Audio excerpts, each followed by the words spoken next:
இன்னைக்கு நீங்கள் பார்க்க போகிற படம் 2009 வெளிவந்த த பிரிட்ஜ் ஆஃப் நோவேர் அப்படிங்கிற ஒரு இங்கிலீஷ் படம். இந்த படத்தோட கதை எதை பற்றினதுன்னா, உருப்படாத 5 ஃப்ரெண்ட்ஸு ஏதாவது ஒன்று பண்ணி வாழ்க்கையில் கோடீஸ்வரன் ஆகணும் அப்படிங்கிறதுக்காக அவனுக்கு தெரிஞ்ச பொண்ணுகளை வச்சு ப்ராஸ்டியூஷன் பண்ணுறானுங்க. அதன் மூலமாக கோடிக்கணக்கில் சம்பாதிக்கலாம் அப்படின்னு பிளான் போடுறானுங்க. இவனுங்க பிளான் நடந்துச்சா, கடைசியில் என்னாச்சு அப்படிங்கிறத ரொம்ப பரபரப்பாக சொன்ன படம் தான் இது. ஆரம்பத்திலிருந்து கடைசி வரைக்கும் படம் ரொம்ப பரபரப்பாக போகும். அதனால் இந்த வீடியோவை ஸ்கிப் பண்ணாமல் முழுசாக பார்த்து என்ஜாய் பண்ணுங்கள். இதோ பார்ட்டியை முடிச்சுட்டு வரானுங்க பாருங்கள். இவனுக்கு தான் நான் சொன்ன அந்த 5 ஃப்ரெண்ட்ஸு. அவனுக்கு பேர் என்னன்னு பார்த்தீங்கன்னா பிரையன், கெவின், டெரிக், எட்டி, அப்புறம் கிறிஸ்.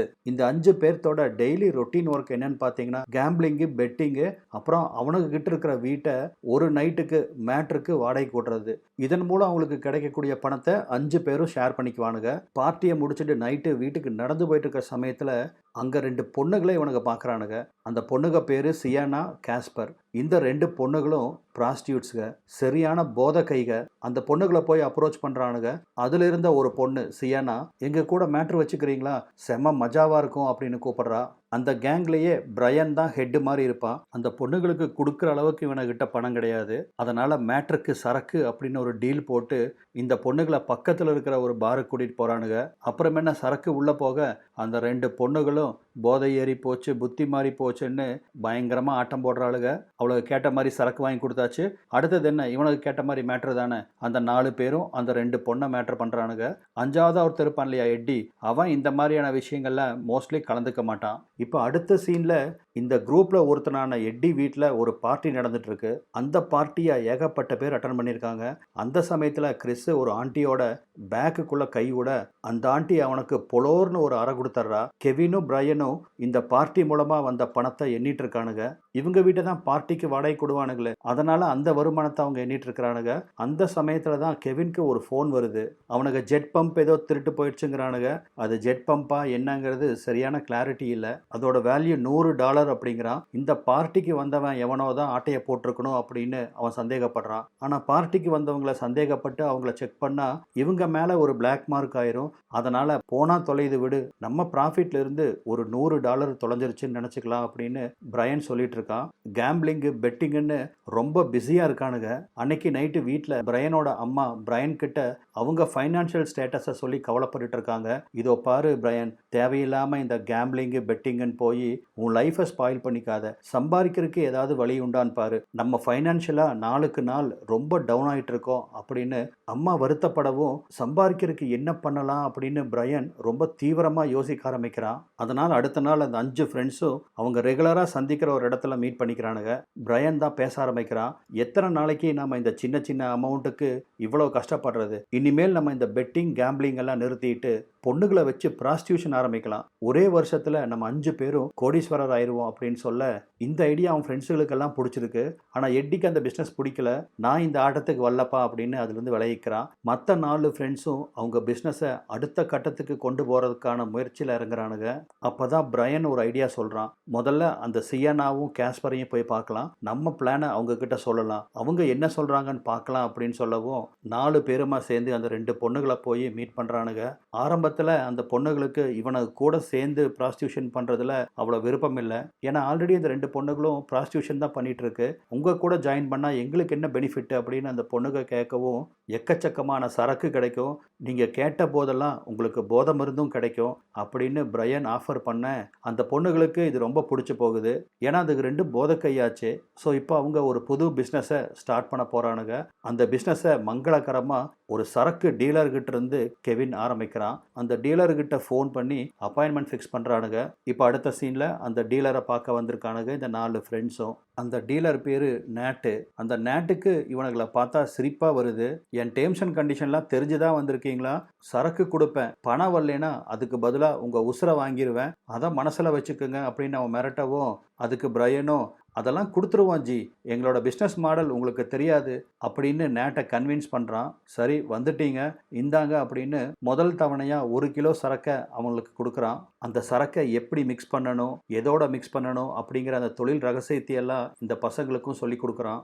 நேட்டை பார்த்துட்டு வெளிவந்த கிறிஸுக்கு கொஞ்சம் பயமா இருக்கு. ஆனா பிரையன் அவனை கன்வின்ஸ் பண்றான். அந்த தடியன் சும்மா மிரட்டுறான். நம்ம பிளான் பக்கவா சக்சஸ் ஆகும், நீ பார்க்கத்தான் போற அப்படின்னு சொல்லவும் கிறிஸும் கன்வின்ஸ் ஆயிடுறான். இப்போ அடுத்த சீன்ல இந்த கேங்கை காமிக்கிறாங்க. இந்த 4 ஃப்ரெண்ட்ஸு 2 பொண்ணுங்க. அதில் சியனா ஒரு ஓரமாக உட்காந்து கஞ்சா இழுத்துட்டு இருக்கிறா. ஜாஸ்பர் தான் அடுத்தது என்ன பண்ணலாம் அப்படின்னு அந்த ஃப்ரெண்ட்ஸ் கூட பேசிட்டு இருக்கா. இந்த இடத்துல தான் நீங்கள் ஒரு விஷயத்த பார்க்கணும். அந்த கெவின்க்கு ஜாஸ்பர் மேலே ஒரு சாஃப்ட் கார்னர். அவன் அவளை லவ் பண்ணுறான் போல இருக்கு. இப்போ அடுத்த சீனில் இவங்க வழக்கமாக மீட் பண்ணுற அந்த பாரில் ஜாஸ்பரு, கெவினு, கிறிஸு, டெரிக்கு, அப்புறம் சியனா அப்படின்னு எல்லாரும் அங்கே ஆஜராயிருக்காங்க. எதுக்குன்னு பார்த்தீங்கன்னா, அவனுக்கு அன்னைக்கு காலையில் நியூஸ் பேப்பரில் உங்களுக்கு பொண்ணுங்க தேவைன்னா எங்களை கான்டாக்ட் பண்ணுங்க அப்படின்னு ஒரு விளம்பரத்தை கொடுத்து கெவினோட நம்பரையும் கொடுத்துருக்காங்க. இதனால் காலையில் இருந்தே அவங்களுக்கு பிஸியாக ஃபோன் கால்ஸ் வர ஆரம்பிக்குது. கெவின் தான் ஆரம்பத்தில் பேசுகிறான். ஆனால் அவன் பேசுகிறது அவ்வளோ கன்வின்சிங்காக இல்லை அப்படின்னு நினச்ச ஜாஸ்பர் ஃபோனை கொண்டாடான்னு சொல்லி அவளே வாங்கி அந்த கஸ்டமர் கூட பேச ஆரம்பிக்கிறா. ஒரு கிழவன் தான் ஃபோன் பண்ணியிருக்கான். அவங்கிட்ட ஓப்பனாக அவனை எப்படியெல்லாம் இப்போ மேட்ரு பண்ணுவான், அவன் என்னெல்லாம் இவகிட்ட பண்ணணும் அப்படின்னு ரொம்ப ஓப்பனாக செக்ஸியாக பேசவும் அந்த வயசான கஸ்டமர் அப்படியே உருகியே போயிடுறான். அவன் மட்டும் இல்லை, இங்கே பார்டெண்டர் கேஸ்பர் பேசினதில் அவன் கை நடுங்கி சரக்கு பாட்டிலை கீழே ஓட்டு உடச்சி போடுறான். அந்த பார்டெண்டர் மட்டும் இல்லைங்க, கேஸ்பர் பேசின பேச்சில் கூட இருந்த ஃப்ரெண்ட்ஸோட தம்பிகள்லாம் தலையை தூக்குகிறானுங்க. அந்த கஸ்டமரும் இவங்க கேட்ட பணத்தை கொடுக்கறதுக்கு சம்மதிக்கிறான். இதனால் சந்தோஷப்பட்ட அந்த ஃப்ரெண்ட்ஸு இனிமேல் கேஸ்பர் தான் கஸ்டமர் ஹெட்டு, அவ தான் கஸ்டமர்லாம் டீல் பண்ண போறா அப்படின்னு சொல்லி கேஸ்பரை ஹெட் ஆக்கிடுறாங்க. அடுத்த சீனில் பார்த்தீங்கன்னா கேஸ்பரும் சியனாவும் வீட்டுக்கு வந்து ரெடியாக ஆரம்பிக்கிறாங்க. ஏன்னா அந்த கிழவனை போய் மீட் பண்ணணும். அடுத்த சீன்லேயே அந்த கிழவனை போய் மீட் பண்ணி அவன் என்னெல்லாம் விரும்புகிறானோ அப்படியெல்லாம் ப்ளஷர் கொடுக்குறாளுங்க. கை நிறையா பணம் கிடைக்குது. இந்த தொழில் ஆரம்பித்து 6-7 மாதம் ஆகிப்போச்சு. அந்த சமயத்தில் தான் பிரையனுக்கு ஒரு ஐடியா வருது. இனிமேல் இந்த பொண்ணுகளை வச்சு ப்ராஸ்டியூஷன் பண்ணும்போது அவங்க மூலமாக போதை மருந்தும் சப்ளை பண்ணலாம் அப்படின்னு ஒரு முடிவு எடுக்கிறான். அதுக்கு நேட்டும் சரக்கு தர்றதுக்கு சம்மதிக்கிறான். இப்போ இந்த சரக்கு டீல் பண்ணுறது எல்லாமே டெரிக்கோட கைக்கு போயாச்சு. ஓவராலாக அவன் தான் இந்த பிஸ்னஸோட மேனேஜர். இவங்க பிளான் பண்ணபடி போதை மருந்து பிஸ்னஸ் பிச்சுட்டு போகுது. ப்ராஸ்டியூஷனுக்கு ஆட்கள் தேவைப்படுறாங்க அப்படிங்கிறதுக்காக கேஸ்பர் அவளுக்கு தெரிஞ்ச 3 ஃப்ரெண்ட்ஸையும் இப்போ இந்த பிஸ்னஸ்குள்ளே கொண்டு வர்றா. கெவின் வழக்கமாக ஃபோனை அட்டன் பண்ணுவான். லைனில் வர்ற பொண்ணுகள்லாம் போதை மருந்து கேட்பாங்க. என்ன ப்ரைஸு, எங்கே டெலிவரி பண்ணணும் அப்படிங்கிற டீட்டெயில்ஸ் எல்லாத்தையும் கெவின் பிரையன் கிட்ட சொல்ல, பிரையன் எந்த பொண்ணு மூலமாக அதை கொடுத்து அனுப்பணும் அப்படின்னு முடிவு பண்ணுவான். பணம் லட்சமாக கொட்ட ஆரம்பிக்குது. பிரையன் தான் இந்த போதை மருந்தை சோர்ஸ் பண்ணுறதுக்கு ஹெட்டு. டெரிக்கோட வேலை என்னன்னு பார்த்தீங்கன்னா, நேட்டுக்கிட்ட இருந்து அந்த போதை மருந்தை வாங்கிட்டு வரணும். அந்த குரூப்பில் இருக்கிற பொண்ணுங்க அந்த போதை மருந்தை அவங்க கஸ்டமர்கிட்ட டிஸ்ட்ரிபியூட் பண்ணணும். அப்படி டிஸ்ட்ரிபியூட் பண்ணப்படுற அந்த போதை மருந்துக்கு என்ன ரேட்டு அப்படிங்கிறத கெவின் முடிவு பண்ணுவான். இப்படி ஆளுக்கு ஒரு டிபார்ட்மெண்ட் எடுத்துக்கிட்டு இந்த பிஸ்னஸை ரொம்ப ஸ்மூத்தாக கொண்டு போயிட்டு இருக்கானுங்க. அவனுக்கு கையில் லட்சமாக பணம் போலங்க. இங்கே பாருங்க, அவங்க வழக்கமாக மீட் பண்ணிக்கிற அந்த கஃபே முன்னாடி 2 ஃபாரின் கார் நிற்குது. ஒரு கார்ல இருந்து நம்ம நண்பர்கள் 4 பேரும் சும்மா பந்தாவா இறங்குறானுங்க. கையில் எக்கச்சக்கமான காசு போலங்க. என்ன செலவு பண்ணுறதுன்னு தெரியாமல் திண்டாடுறானுங்க. அந்த அளவுக்கு அவனுக்கு வாழ்க்கை இப்போ மாறி போச்சு. டெரிக்கு கை நிறையா கத்தையாக பணத்தை கொண்டு வந்து அவன் பொண்டாட்டி கையில் கொடுக்குறான். பணத்தை வாங்கி பார்த்து அவன் பொண்டாட்டி பயந்துக்கிறா.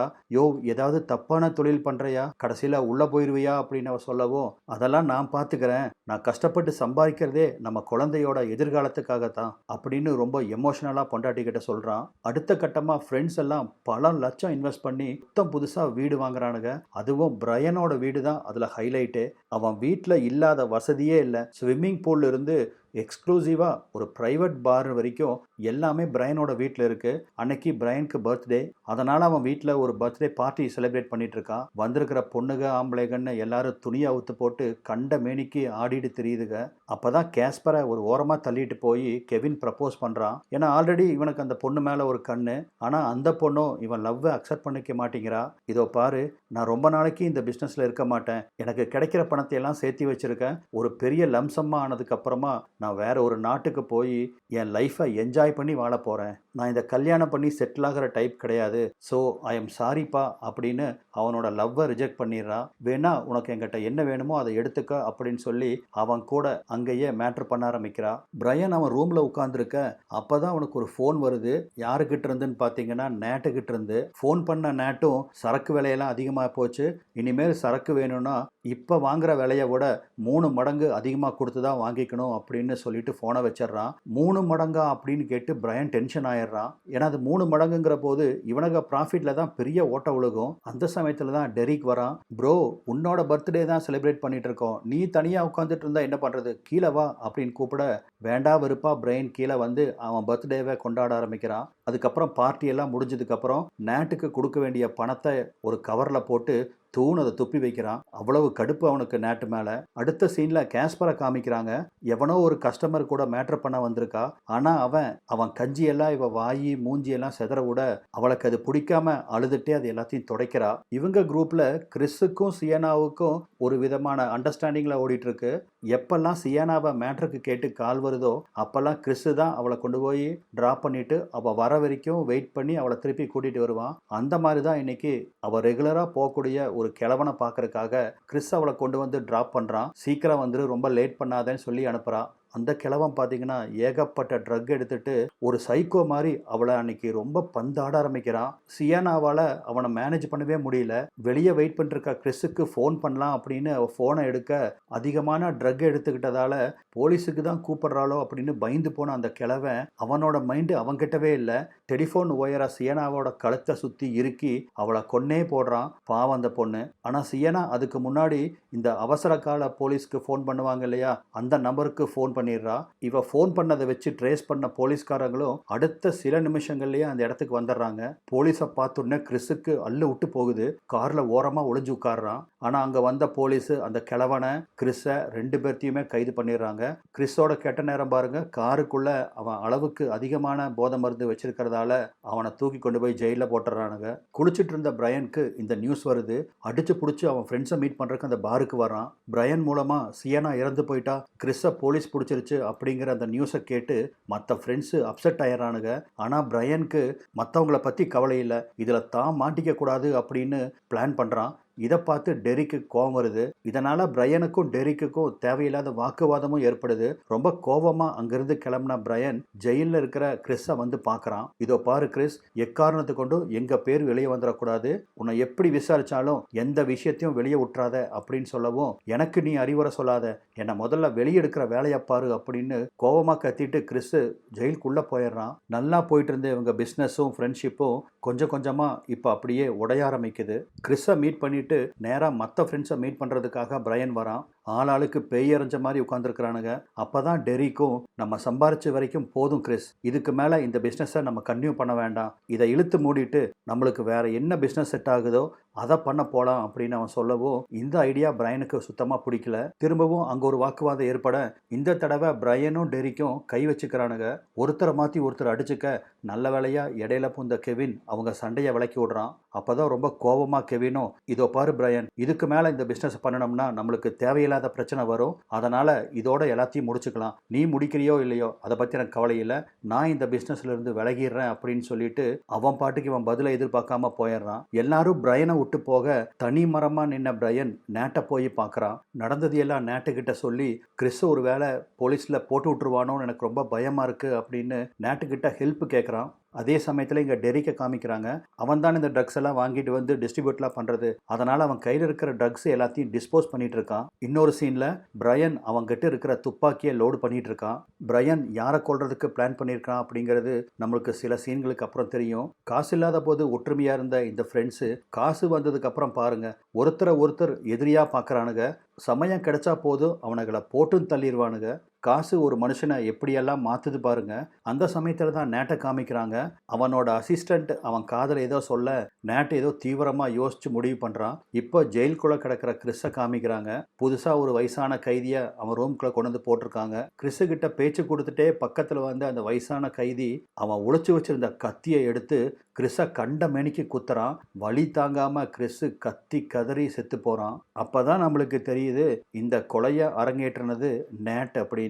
ஏன்னா இவனுக்கு மூலமாக கடைசியில் நேட்டு சிக்கிடக்கூடாது இல்லையா, அதனால தான் அவன் கிறிஸை போட்டு தள்ளியிருக்கான். அப்படின்னா மற்ற 3 பேர் இருக்காங்க இல்லையா, அவனுங்களை அவன் என்ன பண்ண போகிறான் அப்படின்னு பார்க்கலாம். கிறிஸை கொன்னுட்டாங்க அப்படின்னு தெரிஞ்ச உடனே கேஸ்பரும் கெவினும் உடனடியாக அவங்க கிட்ட இருக்கிற பணத்தை, துணி எல்லாத்தையும் ஒரு சூட்கேஸில் போட்டு அந்த நாட்டை விட்டே ஓடி போகிறதுக்காக கிளம்புறாங்க. அப்படி அவங்க கிளம்புற சமயத்தில் அவங்க காருக்கு எதிர பிரையன் வரான் கையில் துப்பாக்கியோட. அவங்க காரை நோக்கி சராமரியாக சுட ஆரம்பிக்கிறான். ஆனால் அதிர்ஷ்டவசமாக உள்ளே இருக்கிறவங்களுக்கு எதுவும் ஆகலை. இப்போ அடுத்த சீனில் டெரிக்கை காமிக்கிறாங்க.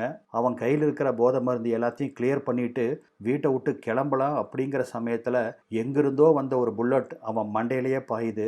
அப்படியே கீழே விழுந்து செத்து போயிடுறான். சுட்டது யாரும் கிடையாது, நேட்டு தான். ஸோ இந்த நேட்டு இப்போ ஒவ்வொருத்தரையாக எலிமினேட் பண்ணிட்டு இருக்கிறான். டென்ஷன் மண்டைக்கு ஏறின பிரையன் வீட்டுக்கு வந்து முதல் வேலையாக போதை மருந்து எடுத்துக்கிறான். அந்த சமயத்தில் தான் எட்டிக்கு ஃபோன் பண்ணுறான். எட்டி பார்த்தீங்கன்னா அன்னைக்கு ஒதுங்கினவன் தான். இப்போ வரைக்கும் இவங்க கூட அவன் ஜாயின் பண்ணவே இல்லை. அதனால் அவனுக்கு ஃபோன் பண்ண பிரையன் ரொம்ப எமோஷ்னலாக பேச ஆரம்பிக்கிறான். இதோ பார் எட்டி, என் உயிருக்கு ஏதாவது ஆபத்து ஏற்பட்டுச்சுன்னா நீ தான் எங்கள் அம்மாவை பார்த்துக்கணும். எங்கள் அம்மா பாவாண்டா, அவங்கள பார்த்துக்கவே இல்லடா அப்படின்னு எட்டி கிட்ட கேட்குறான். நான் பார்த்துக்கிறேன்டா, உனக்கு ஒன்றும் ஆகாது அப்படின்னு எட்டி சொல்லிட்டு இருக்கிற அதே சமயத்தில் பிரையனோட வீட்டை போலீஸ் சுத்து போட்டுறாங்க.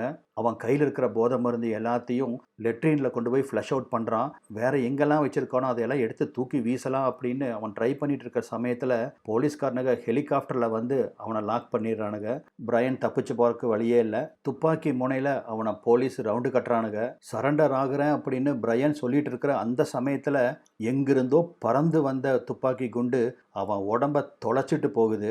அவனை சுட்டது யாருன்னு பார்த்தீங்கன்னா அந்த பன்னி மூஞ்சி நேட்டு தான். ஸோ அவங்க டீம்ல இருந்து முக்கியமான ஆட்களை எல்லாத்தையும் எலிமினேட் பண்ணிட்டான். மிச்சம் இருக்கிறது கெவினோ ஜாஸ்பரும் தான். கண்டிப்பாக நேட்டு அவங்களையும் விட மாட்டான் அப்படிங்கிறது நம்மளுக்கு தெரியும். இப்போ இந்த கடைசி சீனில் அழுகையை அடக்க முடியாமல் குமரி குமரி அழுதுட்டு இருக்க பிரையனோட அம்மாவை காமிக்கிறாங்க. அவங்கள தேடி எட்டி வர்றான். ஏன்னா பிரையன் தான் சாகருக்கு முன்னாடி எட்டியை நீ தான் பார்த்துக்கணும்னு சொல்லியிருப்பான் இல்லையா, அதனால் இனிமேல் பிரையனோட அம்மாவை எட்டி தான் தன்னோட அம்மாவா நினச்சி பார்த்துக்க போகிறான். ஸோ இதோட இந்த படமும் முடியுது. என்னங்க இந்த படம் எப்படி இருந்துச்சு? உங்கள் கருத்தை சொல்லுங்கள். எவ்வளவுதான் திக் ஃப்ரெண்ட்ஸாக இருந்தாலும் பணம்னு வந்துட்டா அந்த பணத்து முன்னாடி ஃப்ரெண்ட்ஷிப் எல்லாம் ஒன்றுமே இல்லாமல் போயிடுது பார்த்தீங்களா? நம்ம மீண்டும் வேற ஒரு பதிவில் சந்திக்கலாம். நன்றி.